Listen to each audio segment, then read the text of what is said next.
हम बोले थे बबुआ कि दशराग युद्ध के बारे में बताएंगे। तो ऋग्वेद के 7वें मंडल में, ऋग्वेद के 7वें मंडल में, ऋग्वेद के 7वां मंडल में दशराग युद्ध का वर्णन मिलता है। दशराग युद्ध का वर्णन मिलता है। ये दशराग युद्ध है क्या, तो सुनो।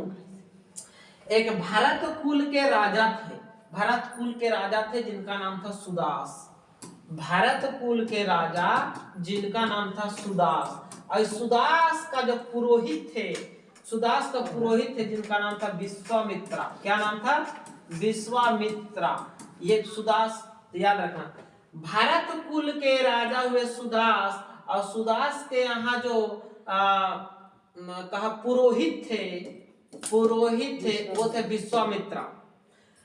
तो ये क्या किया, सुदास ने विश्वामित्र को अपने पुरोहित पद से हटा दिया।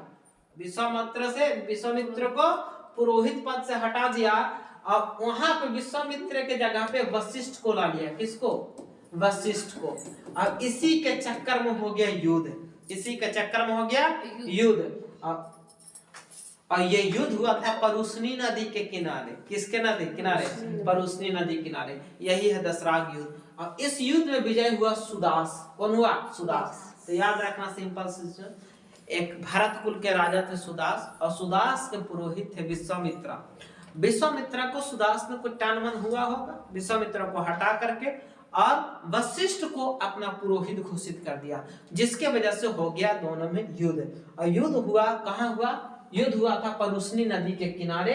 और इस युद्ध में सुदास की विजय हुई। किसकी विजय हुई? सुदास की। बोलो जी।